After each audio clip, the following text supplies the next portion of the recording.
Por otra parte, es una faena, porque a mí me ha tocado el 97% del trabajo. Las aguas del mar suponen, o las aguas de los océanos suponen el 97% y el otro 3% se reparten entre los casquetes polares, los ríos, los lagos, etcétera, etcétera. Entonces me toca hablar del 97% de la materia. Para organizarnos, pues lo vamos a dividir en una serie de apartados donde tocaremos aspectos a nivel general, a nivel planetario, y también nos centraremos un poquito en las cosas que tenemos más cerca, que es el Golfo de Vizcaya. Y entonces la idea es exponer primero un poco los orígenes del agua y después centrarnos en la oceanografía en sus tres vertientes, tanto oceanografía física, corrientes, temperaturas, oceanografía química, salinidad, nutrientes, oxígeno y oceanografía biológica. Entonces este es un poco el guión principal por donde vamos a empezar. La primera pregunta sería ¿y de dónde viene el agua?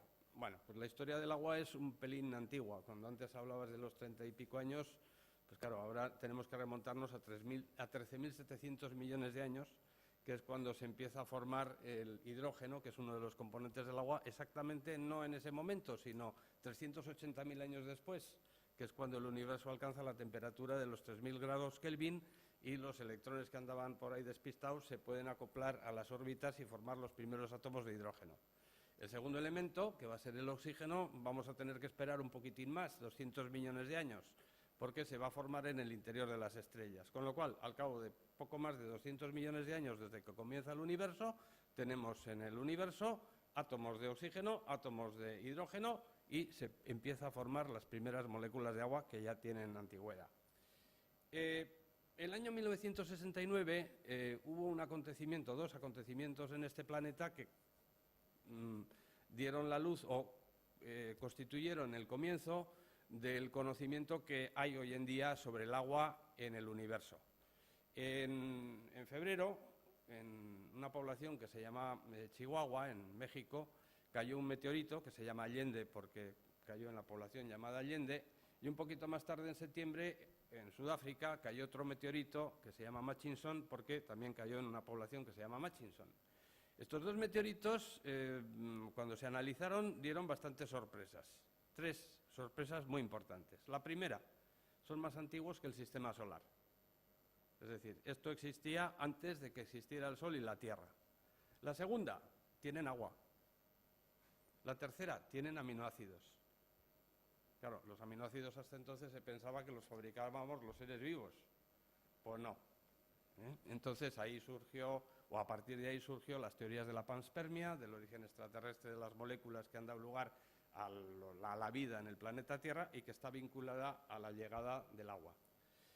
A partir de ese momento se empezaron a plantear hipótesis de dónde venía el agua de los océanos, ese 1.700.000 kilómetros cúbicos que tenemos de agua por ahí, de dónde ha aparecido. Entonces, como había agua en los asteroides, se pensó que si los asteroides habían colisionado para formar la Tierra, pues de ahí se había desprendido el agua, se habían formado las nubes de agua y al final el planeta se había enfriado y bueno, pues eso había llovido y ahí teníamos los océanos. Hemos aprendido bastante en los accidentes recientes de Fukushima que esto no parece que sea así, porque el agua cuando se calienta por encima de los 2.000 grados, pues se rompe otra vez en oxígeno e hidrógeno, que es lo que les ha pasado a los reactores y por eso han hecho ¡pum!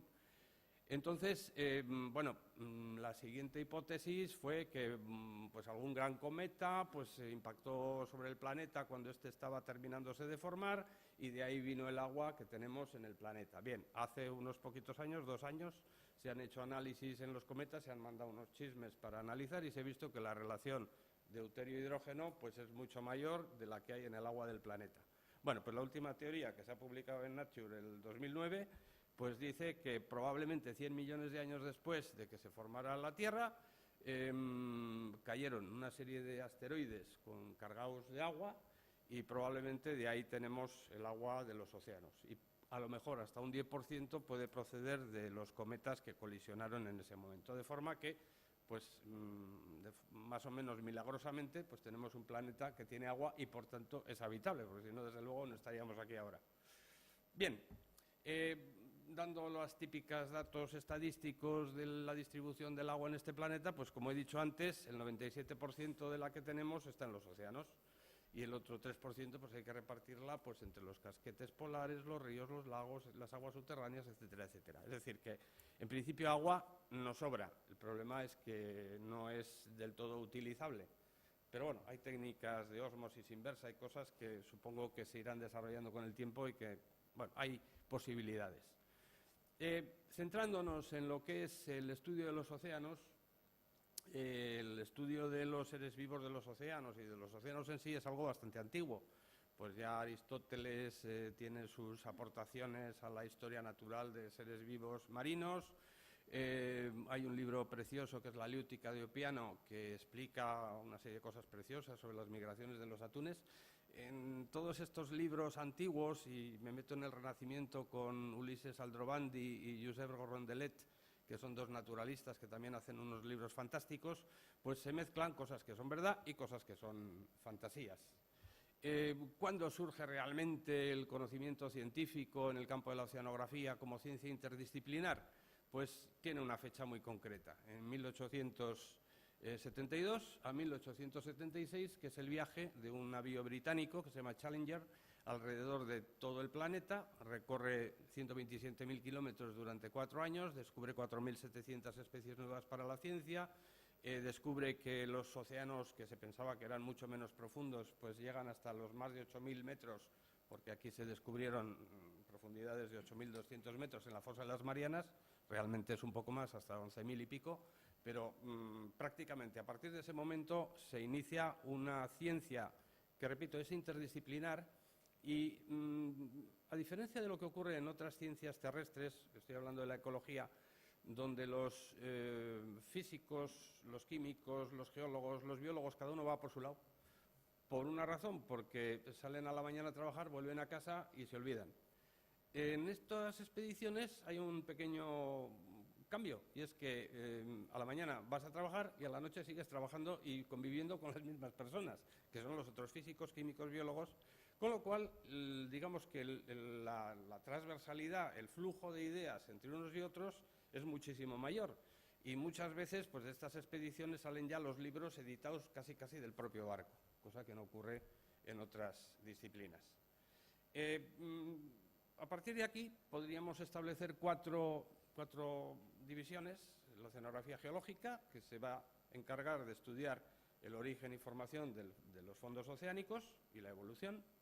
La oceanografía física, aquellos aspectos físicos como pueden ser las corrientes, como pueden ser las temperaturas. La oceanografía química, que se va a encargar pues de estudiar los componentes químicos del agua de mar, fundamentalmente la salinidad y también, muy importante desde el punto de vista biológico, los nutrientes, nitrógeno y fósforo. Y la oceanografía biológica, que se encarga de los bichos, de los seres vivos que pueblan los océanos. Estas cuatro disciplinas están absolutamente interrelacionadas. Si pusiéramos algún ejemplo, pues por ejemplo la pesquería de la merluza en el Golfo de Vizcaya, pues primero va a depender de que en el Golfo de Vizcaya, de la costa cantábrica, no hay plataforma continental. Veremos las razones geológicas para que no haya plataforma continental, con lo cual, pues poca merluza vamos a poder pescar ahí. Cuando en 1977 se establece la ley de las 200 millas de aguas territoriales, pues todas las flotas de pasajes de Ondarroa que faenaban en la costa francesa, pues tienen que plegar y prácticamente desaparecen. Pero los bichos también dependen de la comida, y la comida depende de la luz, de las corrientes, es decir, están todo absolutamente entremezclado. Hoy en día tenemos problemáticas como es el cambio climático, etcétera, que también están absolutamente relacionadas entre sí. Un aumento de temperaturas puede alterar la circulación oceánica puede a su vez repercutir en una modificación del clima, etcétera. Entrando con el tema geológico y centrándonos en el Golfo de Vizcaya, que es muy curioso e interesante, ya desde hace bastante tiempo se había observado el paralelismo que hay entre la zona de Bretaña, que sería el macizo armoricano francés, y la zona peninsular de la orogenia herciniana ibérica. Y un personaje como Alfred Wegener, que es el padre de la teoría de la deriva continental, en 1922 ya propuso que pues estas dos costas en realidad antes habían estado unidas. Con lo cual, el proceso de formación del Golfo de Vizcaya ocurre más o menos, y simplificando las fechas para no citar muchos datos, aproximadamente hace 100 millones de años, cuando se desgaja y se forma un Golfo de Vizcaya. El problema es que un poquito después, hace solo 50 millones de años, ocurrió el fenómeno inverso. Es decir, hubo un choque entre la placa ibérica y la placa euroasiática. Y entonces lo que se produce es una subducción, que es lo mismo que va a aparecer pues, en el Pacífico, etcétera, y toda nuestra maravillosa plataforma continental se convierte en la cordillera Cantábrica. Con lo cual nos quedamos sin plataforma y nos quedamos sin merluza. Bueno, esto se ve muy bien en el mapa batimétrico, donde los franceses, o en la costa francesa, pues hay una maravillosa costa donde se puede faenar, y ahí hay rapes, merluzas, congrios, lenguados, langostinos, y nosotros nos tenemos que quedar pues, en este bordecito, que prácticamente no hay lugar para pescar. Bien, ese sería el aspecto geológico. Después, el aspecto físico principal serían las corrientes superficiales. Y cuando hablamos de corrientes superficiales en los océanos, pues la primera referencia que tenemos que tener es la circulación atmosférica, porque realmente la circulación oceánica superficial es un reflejo de la circulación atmosférica. Veremos que es la suma de varios componentes.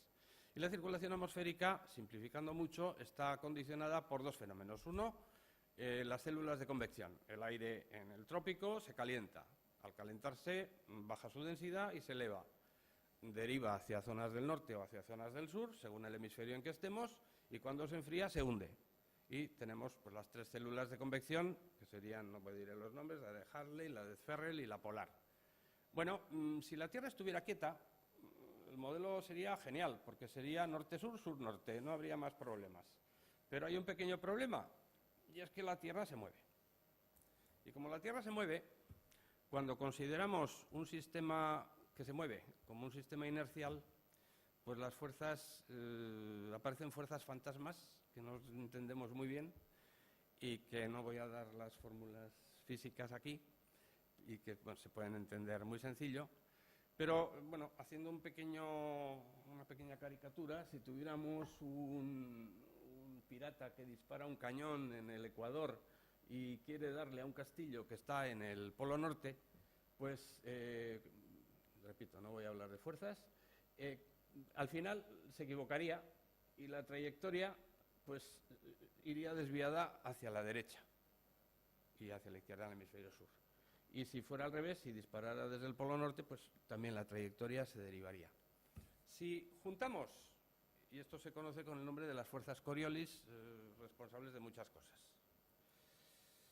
Si juntamos las corrientes de convección con las fuerzas Coriolis, pues tenemos un follón que es en realidad la circulación atmosférica.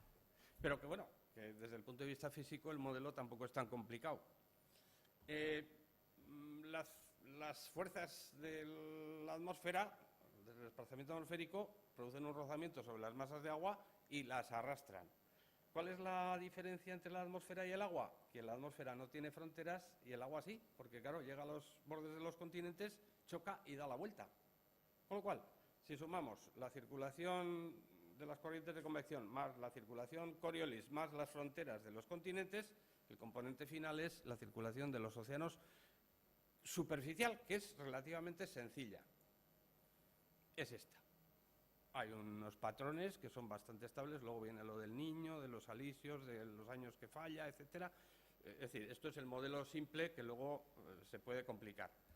Y aquí, en la zona que nos afecta, pues tendríamos fundamentalmente la corriente del Gulf Stream, la corriente del Golfo, que ya se conoce desde hace mucho, y que lo que nos hace es pues que estemos muy calentitos, porque si nos fijamos, aquí estamos casi, no, a la misma latitud que Nueva York. Y sin embargo, ya digo que hoy en Nueva York no tiene 20 grados. ¿Qué ocurre? Que aquí nos llega toneladas de calorías, una cantidad ingente de calor del Golfo de México, y a los pobres de Nueva York les está llegando la corriente del Labrador, que viene del Polo Norte. Con lo cual, las diferencias térmicas son todavía mucho más manifiestas. Bueno, por citar otro ejemplo que se